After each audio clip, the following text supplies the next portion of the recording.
नमो अरिहंताणं नमो सिद्धाणं नमो ऐर्याणं नमो ऊर्जायाणं नमो लोये सवसावणं मंगलम भगवान वीरो मंगलम गौतमो गणी मंगलम कुंद कुंदार्यो जैन धर्मोस्तु मंगलम सर्वमंगल मांगल्यम सर्वकल्याणकारणं प्रधानं सर्वधर्माणं जैनम जयतु शासनम। नमो तीर्थनायक ने नमो ओंकार नाद ने ओंकार संगर्यो जैने नमो ते कुंद कुंदने। अहो उपकार जिन वरनो कुंदनो ध्वनि दिव्यनो जिन कुंद ध्वनि आप्या अहो ते गुरु कहाननो। मंगलमय मंगल करण वीतराग विज्ञान नमो ताहि जाते भय अरहंतादि महान। करि मंगल करियो महा ग्रंथ करण के काज जाते मिले समाज सब पावे निज पद राज। मिथ्या भाव अभाव ते जो प्रगटे निज भाव सो जयवंत रहो सदा यही मोक्ष उपाव। सो निज भाव सदा सुखद अपनो करो प्रकाश जो बहुविधि भव दुख निके करी है सत्तानाश। मोक्ष मार्ग प्रकाशक ग्रंथ पूज्य गुरुदेव श्री कांजी स्वामी के प्रवचन भाग 4 पेज 15। अनुयोग 4 अनुयोग में जिनवाणी है। अब उस अनुयोग का प्रयोजन क्या है, मतलब उन अनुयोग को पढ़कर हमें अपने आत्मा का कल्याण कैसे करना है उसकी बात कर रहे हैं। तो अज्ञानी है जिसने आज तक धर्म सुना ही नहीं, उसके लिए बात की क्या प्रयोग, कैसे प्रयोजन साधना, ज्ञानी अपना प्रयोजन कैसे साधते हैं उसकी बात की। प्रथमानुयोग, करणानुयोग, चरणानुयोग 3 के प्रयोजन की बात हो गई। अब द्रव्यानुयोग का प्रयोजन। द्रव्यानुयोग मतलब धर्म, प्रथमानुयोग मतलब कहानी के माध्यम से समझाना धर्म को। कर्णानुयोग मीन्स धर्मात्माओं के उत्पत्ति स्थान, दुनिया कैसी है, लोक कैसा है, द्वीप समुद्र आदि कैसे हैं, और गुण जीव के ऊपर चढ़ने में, मोक्ष मार्ग में चढ़ने में गुण स्थान किस प्रकार के होते हैं, मार्गणा स्थान कहाँ कहाँ जीव पाए जाते हैं आदि। चरणानुयोग में धर्मात्मा किस प्रकार का आचरण करते हैं उसका कथन किया। ऐसा कथन करके हमको धर्मात्मा बनना है ऐसा प्रयोजन साधते हैं। धर्मात्मा बने तो हमारा किस प्रकार का आचरण होगा। अगर आचरण हमारा वैसा, हमारे परिणाम उस प्रकार के आचरण के नहीं होते हैं, परिणामों की कथा कर्णानुयोग में कही, परिणाम उस प्रकार के नहीं होते हैं और हमारा लक्ष्य दूसरा होता है, तो अभी हमें सच्चा धर्म समझ में नहीं आया, ये बात समझ में आती है। द्रव्यानुयोग में सच्चा धर्म क्या है, आत्मस्वरूप क्या है, आत्मस्वरूप में किस प्रकार का आश्रय किया जाता है कि हम धर्मात्मा बने, उसकी कथा द्रव्यानुयोग में करते हैं। उसका प्रयोजन क्या है ये बात बता रहे हैं कि अज्ञानी कैसे उससे अपना प्रयोजन साधे और ज्ञानी किस प्रकार से उसको पढ़कर ज्ञानी हो। तो कोई ये कहे कि अज्ञानी है तब तक द्रव्यानुयोग पढ़ के ज्ञानी बन जाना, फिर द्रव्यानुयोग की क्या जरूरत है, तो उसके लिए भी बात करेंगे, अज्ञानी के लिए भी बात करेंगे। अब द्रव्यानुयोग का प्रयोजन कहते हैं, द्रव्यानुयोग में द्रव्यों का व तत्वों का निरूपण करके जीवों को धर्म में लगाते हैं। देखो क्या कह रहे हैं, तत्वों का 7 तत्व 9 पदार्थ उसका कथन करके और 6 द्रव्य आदि का कथन करके जीवों को धर्म में लगाते हैं। जो जीव अजीवादिक द्रव्यों को, जीव अजीवादिक द्रव्यों को, मतलब जीव अजीव आदि द्रव्यों को व तत्वों को, जीव और अजीव द्रव्य, अजीव 5 प्रकार के, धर्म अधर्म आकाश काल और जीव एक, इन द्रव्यों को व तत्वों को जीव पुद्गल,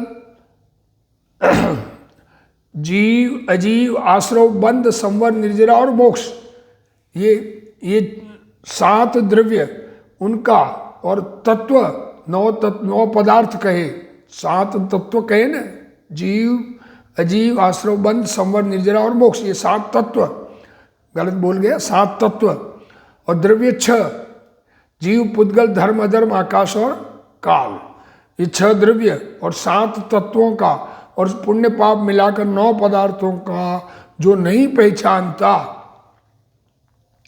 जिसने आज तक इसकी पहचान नहीं की, आपको व पर को भिन्न नहीं जानता, स्वयं चैतन्य स्वरूप भगवान आत्मा, ज्ञान आनंद का पुतला और शरीर आदि राग आदि मुझसे जुदे हैं, ये नहीं जानता। राग आदि मुझ में बीमारी है, आश्रव है, तो बीमारी अपनी नहीं मानता कोई भी दुनिया में, तो वो बीमारी हमारी नहीं है। और शरीर आदि तो पर द्रव्य स्पष्ट है, आत्मा से भिन्न। उनको जो नहीं जानते, उन्हें हेतु से कारण बताया, किस प्रकार से, और दृष्टांत से। उन्हें हेतु से कि हमें आज शरीर का काम कर सकता हूँ नहीं कर सकता हूँ, इच्छा के अनुसार काम होता है कि नहीं होता, इच्छा हमारे बनाने से बनती है कि नहीं बनती है, इस प्रकार से। और दृष्टांत दे के, युक्ति से, प्रमाण नए से, कौन से नए का कथन किस प्रकार है, उससे उनका स्वरूप इस प्रकार दिखाया है जिससे उनको प्रतीति हो जाए, जिससे ये 7 तत्व, 6 द्रव्य और 7 तत्वों की प्रतीति हो जाए। उसके अभ्यास से, ये इसके अभ्यास से, इस द्रव्यान योग के अभ्यास से अनादि अज्ञानता दूर होती है, और अनादि से अज्ञानी बने हुए हैं, वो अज्ञानता दूर होती है। ईश्वर कर्तृत्व आदि खोटी मान्यताएं पड़ी हुई है, वो दूर होती है। अन्य मत कल्पित तत्वादिक झूठ भाषित हो, तब जिन मत की प्रतीति हो और उनके भाव को पहचानने का अभ्यास रखे, तो शीघ्र ही तत्व ज्ञान की प्राप्ति हो जाए। समय सार, प्रवचन सार आदि द्रव्यान योग के शास्त्र है। इनमें 6 द्रव्यों का स्वरूप भिन्न भिन्न कहा है।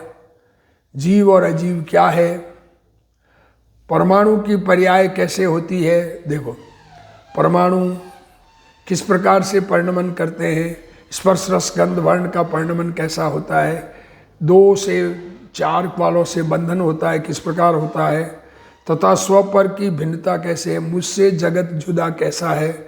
जिनको इन बातों का पता नहीं है, उनको हेतु से मतलब किस प्रकार से है ऐसे, फिर दृष्टांत से, फिर युक्ति से, और प्रमाण नए, प्रमाण मीन्स संपूर्ण वस्तु बताना, और नए मीन्स एक पक्ष बताना, उसके द्वारा उनका स्वरूप समझाते हैं, जिससे उनकी प्रतीति हो जाए। जीव ज्ञायक स्वरूप है। हाँ, 6 द्रव्य का वर्णन करेंगे तो जीव ज्ञायक स्वरूप है, चेतन स्वरूप है, ज्ञान का पुतला है, जानने का काम उसमें हो रहा है, कर किया नहीं जाता है। जानने का काम करने के लिए जीव को कुछ उपाय करना पड़े ऐसा नहीं है। स्वभाव में शक्ति, स्वयं स्वभाव है ज्ञान, इसलिए उसमें शक्ति है, ऐसा कहते हैं। वह जड़ की क्रिया नहीं कर सकता, इस शरीर की क्रिया आत्मा नहीं कर सकता। शुभ राग धर्म नहीं है, शुभ भाव दया दान व्रत तप भक्ति आदि के भाव उसमें धर्म नहीं है, इत्यादि उपदेश देते हैं। इसके अभ्यास से अज्ञान दूर होता है। ये हमारा अज्ञान अनादि का कि हम शुभ करते करते हमें लाभ हो जाएगा, दया दान व्रत भक्ति तप त्याग करते हमें लाभ हो जाएगा, लोगों को दान करके गौशालाएं चला के गरीबों को खाना खिला के हमें लाभ हो जाएगा, ऐसी जो मिथ्या मान्यता ये दूर हो। सर्वज्ञ के अतिरिक्त, सर्वज्ञानी परमात्मा के अतिरिक्त अन्य मत के कल्पित तत्व मिथ्या भाषित होते हैं, वो खोटे लगेंगे। अन्य मत में जो कल्पित तत्व कुछ भी बन रहा है, 5 तन मात्राएं वगैरह जो भी, वो सब कल्पित है, कल्पना से युक्त है। भगवान ईश्वर कर्तृत्व की मान्यता कल्पित है, ऐसा कोई भगवान भला करने वाला होता नहीं है। और ऐसी मान्यता सही होकर जैन मत की यथार्थ श्रद्धा करता है। समय सार, द्रव्यान योग के ग्रंथ कौन से, समय सार, नियम सार, तत्वार सूत्र आदि द्रव्यान योग के शास्त्र है। द्रव्या तत्वार्थ सूत्र में मुख्य रूप से द्रव्यान योग की बात है। सूत्र जो है मुख्य रूप से द्रव्य बताने के लिए ही है। 6 द्रव्य का कथन है मुख्य रूप से। इनका अभ्यास करने से अनादि अज्ञान दूर हो जाता है। पुण्य से, पुण्य का उदय या शरीर की क्रिया से धर्म होता है। कोई ये माने कि बहुत पुण्य करेंगे तो धर्म हो जाएगा, या पुण्य का उदय हो तो धर्म हो, अनुकूल संयोग हो तो धर्म हो, ये मान्यता, शरीर आदि से धर्म हो, ये मान्यता दूर होती है। इस प्रकार जैन मत की प्रतीति होती है। भगवान संपूर्ण दोषों से रहित होते हैं। भगवान क्या है कि जिनमें कोई दोष नहीं है, निर्दोष है। वे एक समय में ज्ञान दर्शन उपयोग वाले होते हैं। देखो, ज्ञान और दर्शन उनका एक साथ होता है। एक समय में होने का मतलब दोनों साथ ही है उपयोग। दर्शन पूर्वक ज्ञान उनके नहीं होता है। दर्शन पूर्वक ज्ञान क्षोभशम ज्ञान वाले के होता है, छद्मस्त के होता है। मुनि निर्ग्रंथ होते हैं। मुनि वस्त्र सहित नहीं होते, परिग्रह सहित मुनि नहीं होते, निर्ग्रंथ होते हैं, ऐसी प्रतीति होती है। तथा बारंबार जीव अजीव आदि तत्वों का अभ्यास करे, बार बार इसका अभ्यास करे। जीव क्या, अजीव में पुद्गल, धर्म, अधर्म, आकाश, काल क्या है, क्या क्या उनके कार्य हैं, ऐसा विचार करें।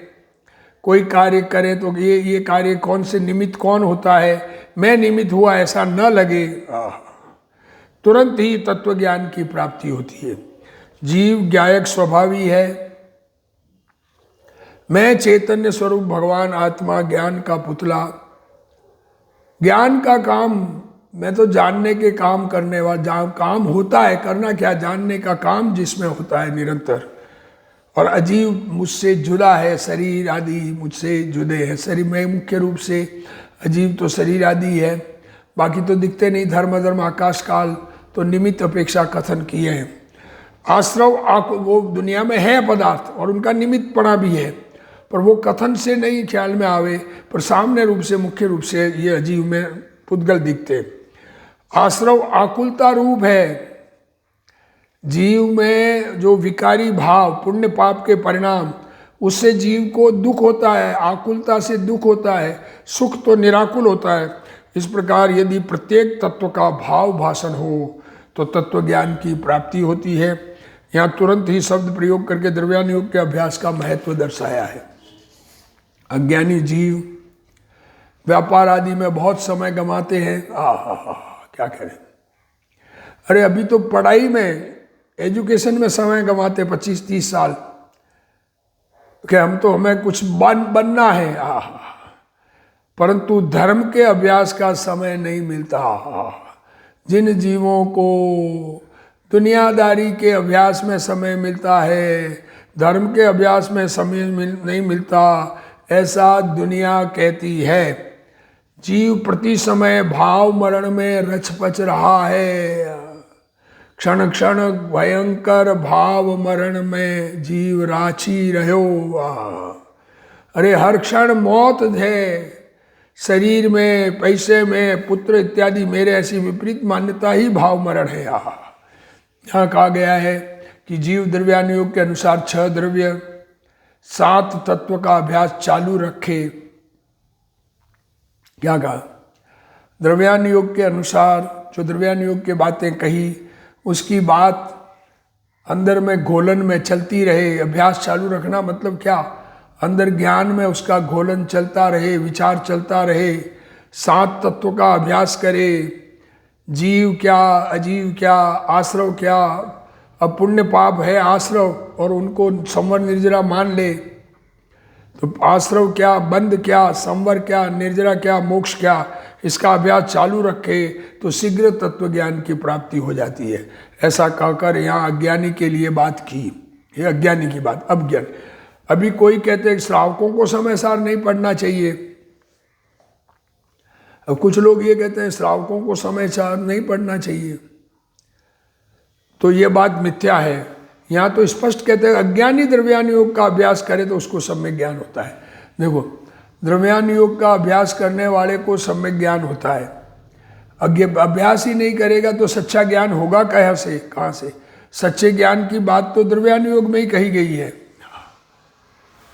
यहाँ स्पष्ट कहते हैं अज्ञानी द्रव्यान योग का अभ्यास करे तो उसको सम्यक ज्ञान होता है। तथा अब जिन्हें आत्मज्ञान हो गया फिर उनको पढ़ने की क्या जरूरत है? कोई ऐसा कहता है। तथा जिनके तत्व ज्ञान हुआ हो वे जीव द्रव्यान योग का अभ्यास करें तो उन्हें अपने श्रद्धान के अनुसार सर्व कथन प्रतिभाषित होते हैं। देखो, अब जिसको आत्मा का अनुभव हो गया और श्रद्धा हो गई, मैं चैतन्य भगवान आत्मा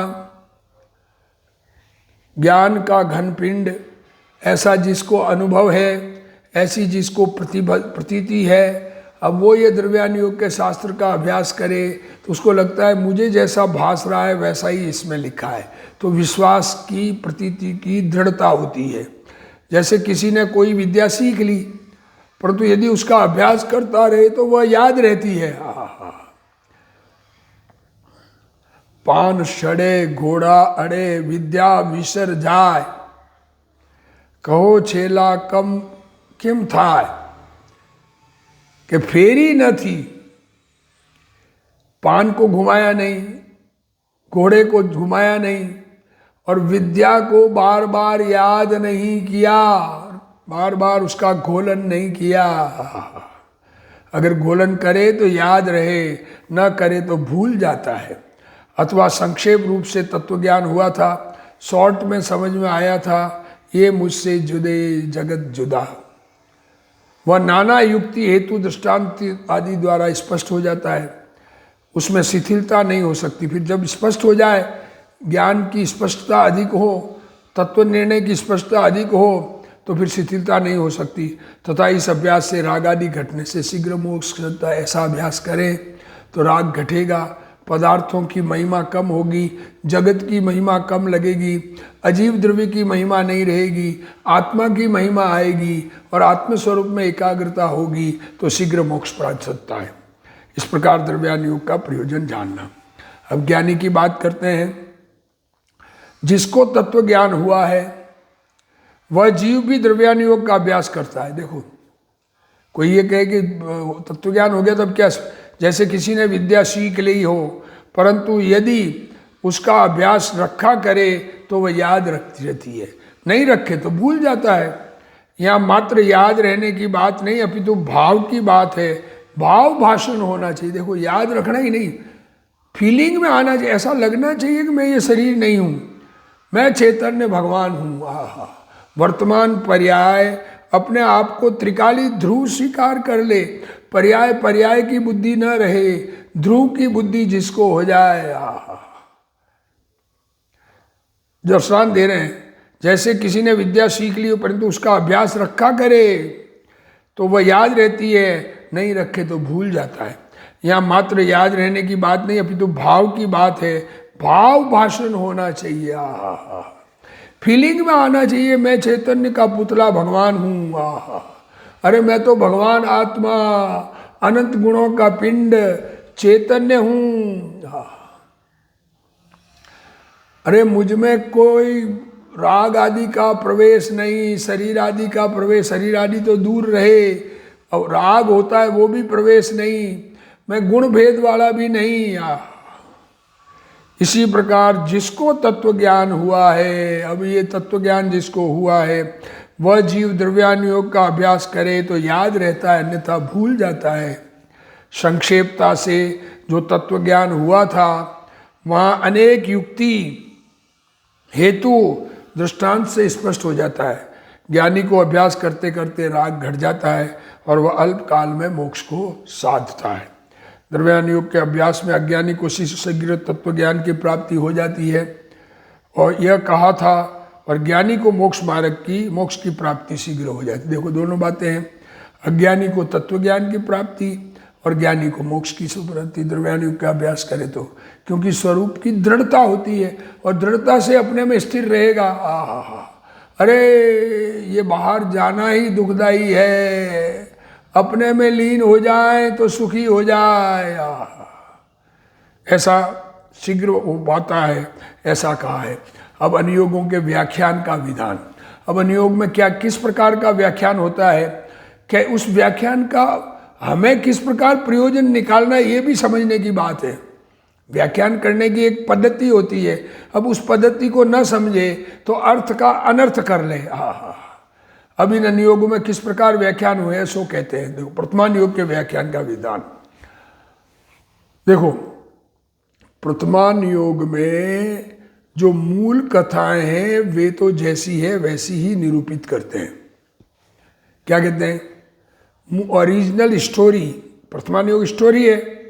24 तीर्थंकर, 12 चक्रवर्ती, 9 नारायण, 9 प्रतिनारायण और 9 बलराम, ऐसा 63 सलाका पुरुष और भी कामदेव आदि भगवान के माता पिता, ये भी महापुरुष है। उनकी कथाएं कही, वो कथा तो जैसी थी वैसी ही कही, भगवान के ज्ञान में जैसा झलका वैसा ही कहा, पर उसमें प्रसंगोपात व्याख्यान होता है।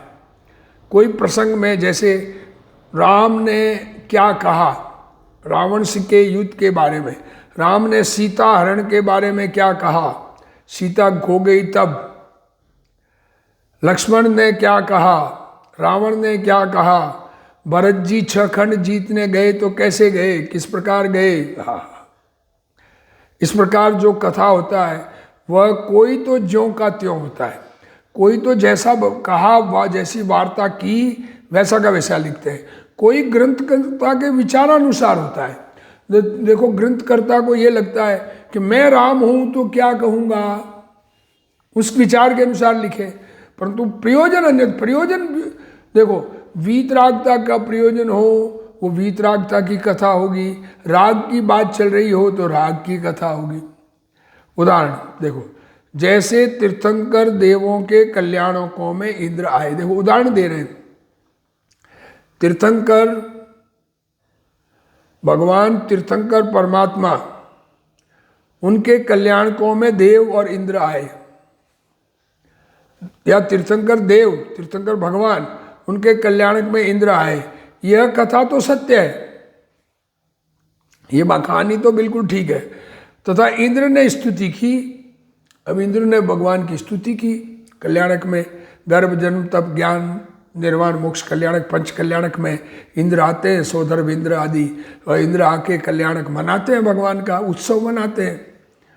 तो परंतु स्तुति करते हैं, उसका व्याख्यान किया। सो इंद्र ने तो अन्य प्रकार से स्तुति की, इंद्र ने अपनी भाषा में की होगी ना।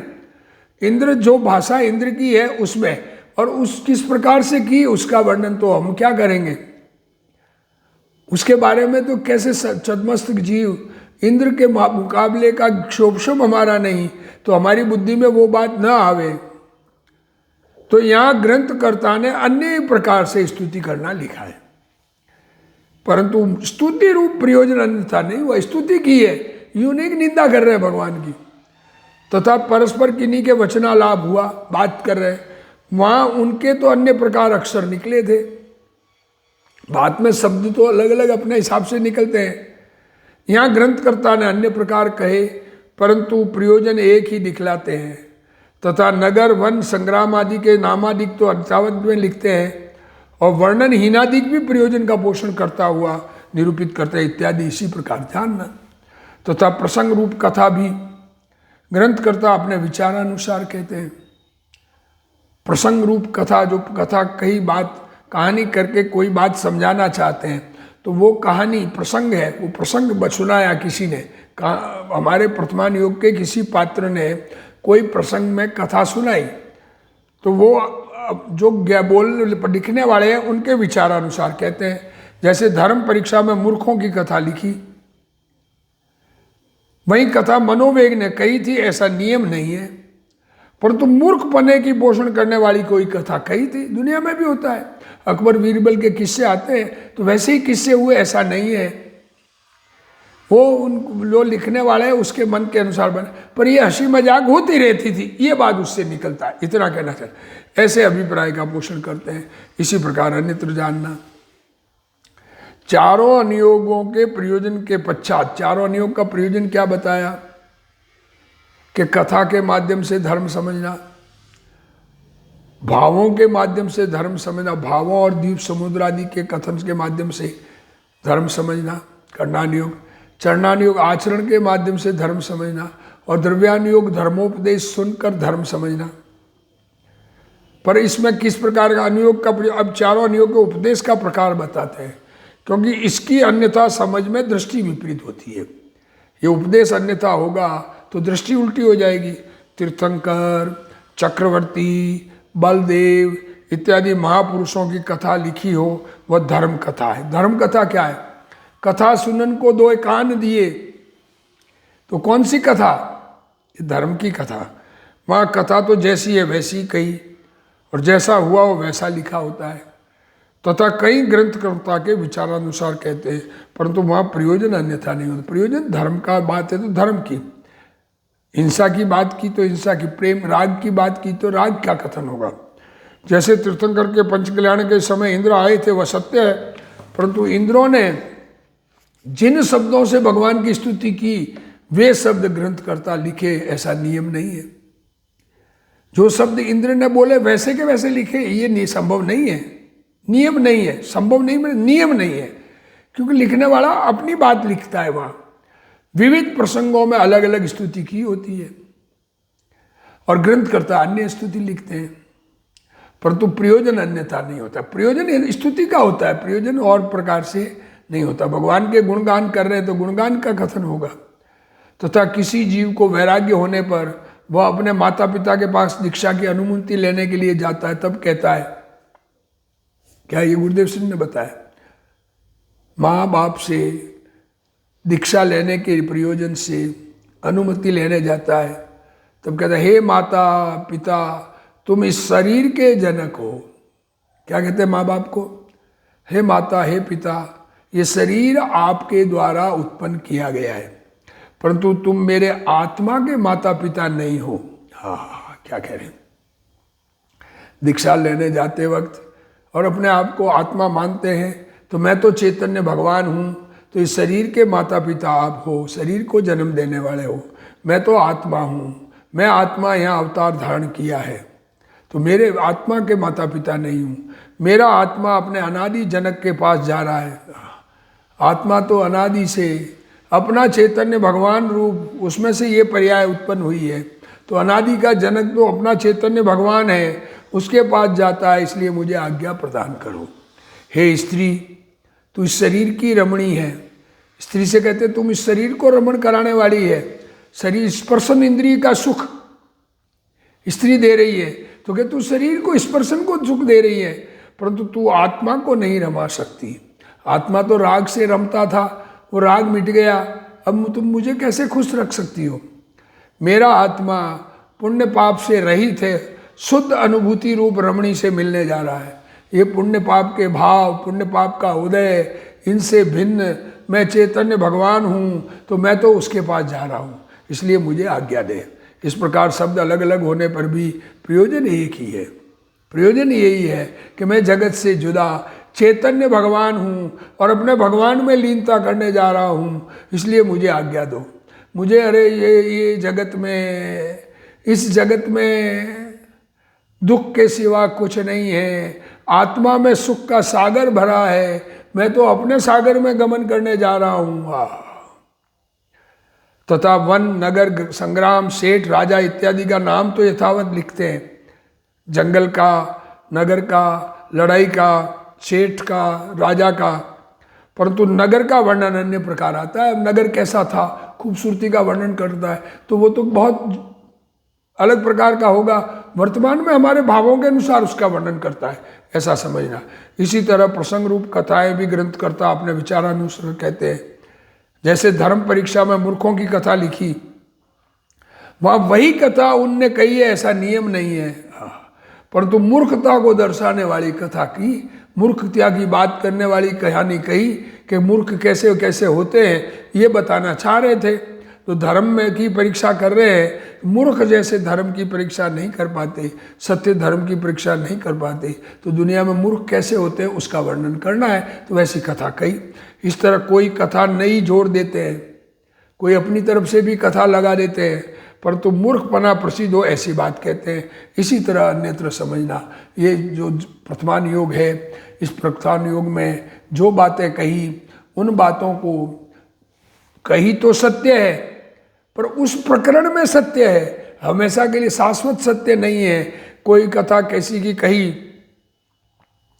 कुत्ते को नमोकार मंत्र सुनाने से स्वर्ग में चला गया, ये कथा आई, तो इसका मतलब ये सिद्धांत नहीं बताना चाह रहे हैं कि नमोकार मंत्र सुनाने से कुत्ता स्वर्ग जाएगा, जानवर स्वर्ग जाएगा। किसी को भी मरते वक्त नमोकार मंत्र सुनाएंगे तो स्वर्ग चला जाएगा। वो कथा उसमें लिखी है, वो कथा सत्य है। नमोकार मंत्र सुनाया और वो गया, पर जाते तो अपने परिणामों के अनुसार है।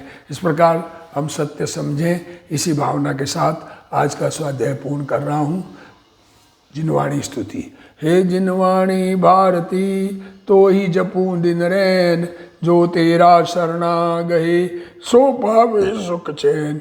जा वाणी के ज्ञान ते, सूझे लोकालोक, सो वाणी मस्तक नमो, सदा देत हूँ ढोक। जिनवाणी मात की जय।